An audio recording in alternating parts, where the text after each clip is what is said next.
प्रभु बड़े करुणामय हैं और वो एक बात को केवल मानते हैं।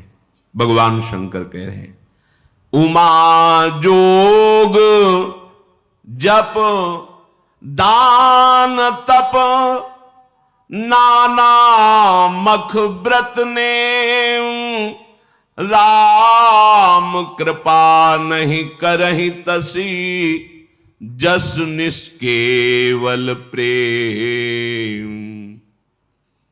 भगवान शिव कहते, हे उमा, योग, मंत्रानुष्ठान, दान, तपस्या, यज्ञ, बड़े बड़े व्रतों का पालन, नियमों का पालन अच्छा है, पर प्रभु वैसी कृपा नहीं करते जैसी अपने अनन्य प्रेमी की ऊपर करते हैं।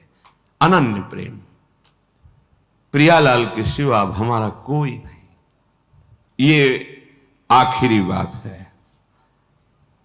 अगर ये प्रारंभ में समझ में आ जाए तो बहुत बड़ी साधना की फल वृत्ति आपके अंदर आ गई, बहुत बड़ी साधना की। अब प्रियालाल, साधन का भी भरोसा नहीं है, केवल प्रभु। आज हम साधन कर रहे हैं, कल हमसे गलती हो सकती है, तो इसका क्या भरोसा।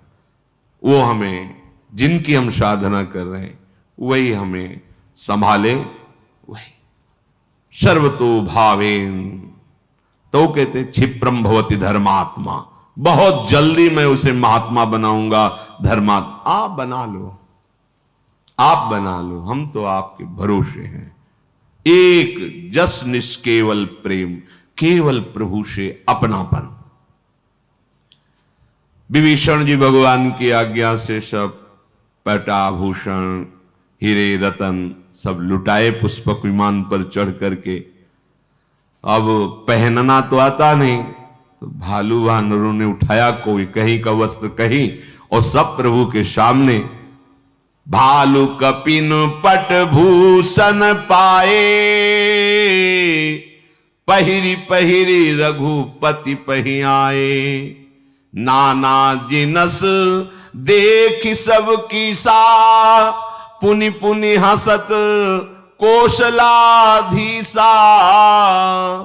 लखनलाल सियाजू, रघुनाथ जी बहुत हंस रहे हैं, क्योंकि वो सब राजसी जो पोशाकें हैं, पहनना तो आता नहीं, कहीं की कहीं पोशाक डाले प्रभु के सामने, सब खड़े रीछ बालर प्रभु देख देख करके आनंदित हो रहे, हंस रहे हैं। चितई सवन परि कीन्ही दाया, बोले मृदुल बचन रघुराया। तुम्हारे बल में रावण मार्यो, तिलक विभीषण कहां पुनि सार्यो। हे समस्त वानर भालू, तुम्हारे ही बल से हमने रावण को परास्त किया, और विभीषण जी का लंकाधिपति बनना, इसमें तुम्हारा ही बल है। अब सब अपने अपने निवास स्थान को जाओ। कभी तुम डरना नहीं, मेरा स्मरण मत छोड़ना। ध्यान रखिए, भगवान अपने निज जनों को क्या उपदेश कर रहे हैं। निज निज गृह अब तुम सब जाहू, सुमिरे हूं मोही डर पहु जनी काहू। किसी से डरना नहीं, तुम एक काम बस करते रहना, मेरा सुमिरन निरंतर करते रहना। बस यही बात भगवान अर्जुन जी को कहते हैं, अनन्यस चिंतयन्तो माम, मेरा अनन्य चिंतन करो। क्यों कह रहे हैं? भगवान सर्व सामर्थ्यशाली है, भगवान उपदेश कर रहे दोनों जगह, वही हरि राम है, वही हरि कृष्ण है। अनन्य चेता सततम यो माम स्मरति नित्यशः, तस्याहम सुलभा पार्थ नित्य युक्तस्य योगिना। सामने है, ये बात आप समझ लो, सब संतों के जीवन की सार बात है। अंतर रहित सुमिरन, निरंतर सुमिरन। सुमिरेसु भजेसु निरंतर मोही। ये बहुत खास बात, बस इतनी ही सार बात है।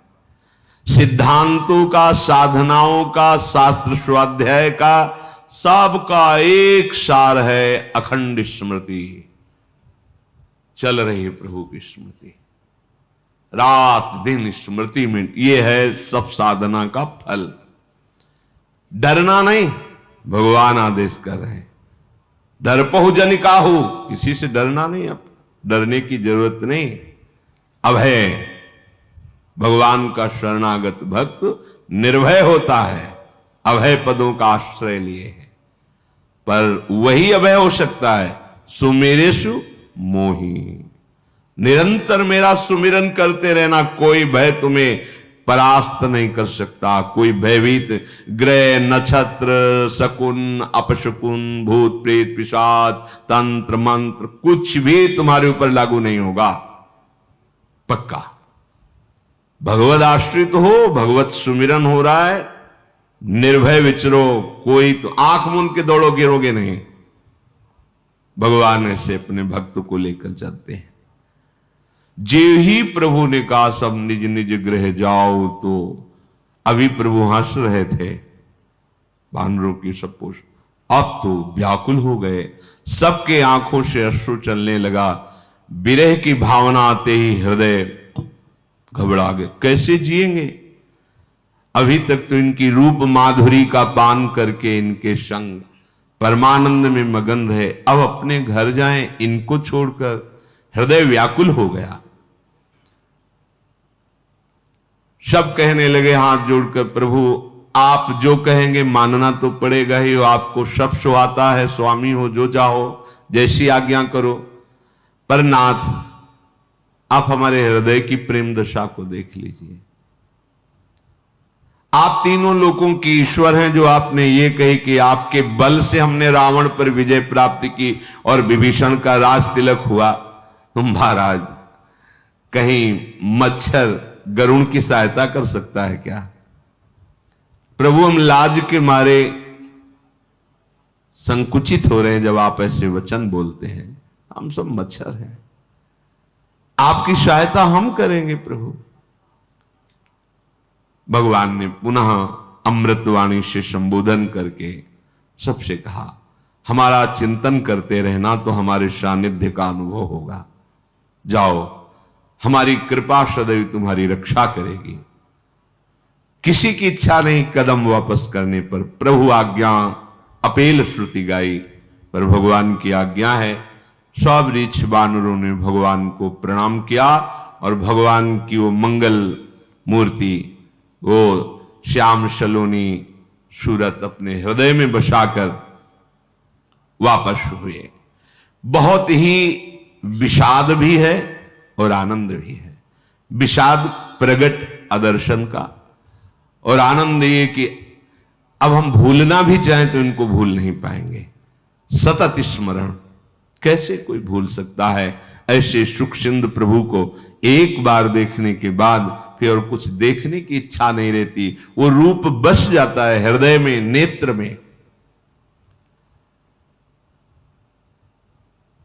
फिर भगवान ने बानर राज सुग्रीव, नील नल, ऋक्षराज, जाम्बवान, अंगद, श्री हनुमान जी, विभीषण जी, इन सेनापतियों को, जितने भी बानर ऋक्ष भालुओं के थे, बुलाया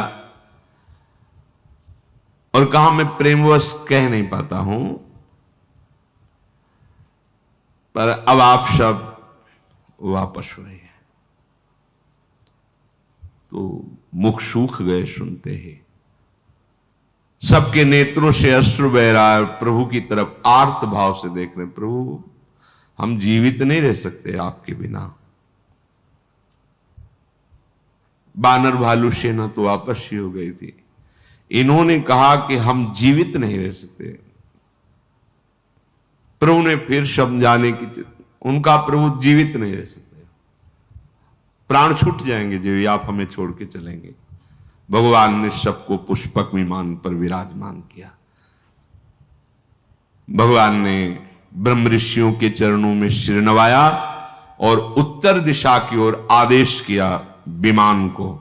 कोई चालक नहीं है, ये दिव्य विमान है। पुष्पक, अय पुष्पक, उत्तर दिशा की तरफ चलो। तीव्र वायु की गति के समान विमान चला।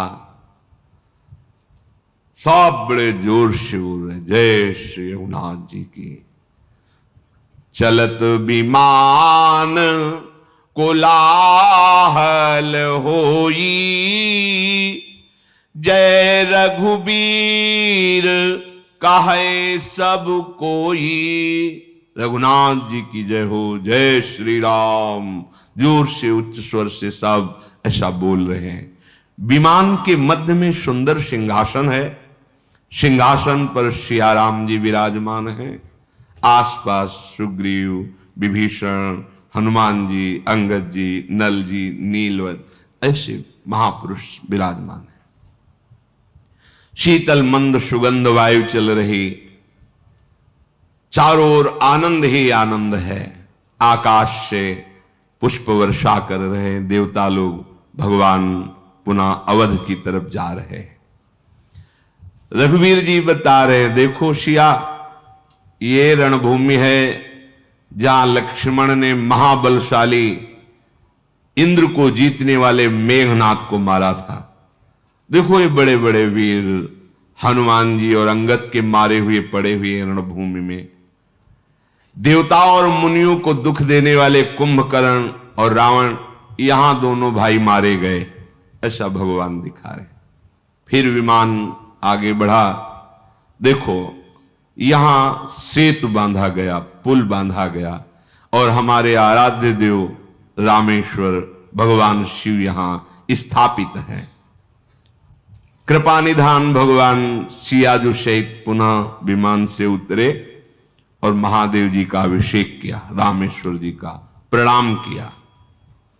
फिर विमान पर चढ़कर जहां जहां करुणा सागर श्री रामचंद्र जी ने निवास किया था, आते समय वहां वहां गए। जानकी जी को परिचय बता, ये अमुक ब्रह्म ऋषि, ये अमुक महात्मा, ये अमुक। फिर विमान से दंडक वन में आए, अगस्त ऋषि से मिले, सब ऋषियों को प्रणाम किया। संपूर्ण ऋषि मुनियों ने जगदीश्वर भगवान श्री राम को आशीष दी। फिर वहां से विदा होकर विमान पर आरूढ़ होकर चित्रकूट आए, यहां के मुनियों को संतोष प्रदान किया। फिर वहां से विमान आगे चला, कलयुग के पापों का, मोह का नाश करने वाली श्री यमुना जी का दर्शन किया। फिर पवित्र गंगा जी का दर्शन किया और राम जी ने कहा कि प्रणाम करो यमुना जी को, गंगा जी को। फिर आगे तीर्थराज प्रयाग के दर्शन किए और कहा कि प्रयाग के दर्शन अवगाहन से करोड़ों जन्मों के पाप नष्ट होते हैं। परम पवित्र त्रिवेणी जी का दर्शन कराया सिया जी को। शोक हरने वाली जो है श्री हरि के धाम की सीढ़ी है प्रयागराज संगम त्रिवेणी जी। फिर अत्यंत पवित्र ऊपर से वो अवधपुरी है जो तीनों तापों का, पापों का, रोगों का नाश करने वाली है। विमान से ही राम जी, लखन जी, सिया जी और समस्त परिकर प्रणाम किया अवधपुरी को। भगवान के नेत्र सजल हो गए, अवध को देखकर रोमांचित हो रहे हैं। हनुमान जी को बुलाया और कहा, तुम ब्रह्मचारी का रूप धारण करके अवधपुरी जाओ और भरत जी को सूचना दो मैं आ गया हूं। पवन पुत्र हनुमान जी भगवान को प्रणाम किया और वायु गति से अवधपुरी आए। जय श्री राम दोस्तों, आप सभी को दीपावली की हार्दिक शुभकामनाएं। अगर वीडियो अच्छी लगी हो तो इसे लाइक, शेयर, सब्सक्राइब करना ना भूलिएगा और ऐसे ही बने रहें हमारे साथ और भी मज़ेदार वीडियो के लिए। धन्यवाद।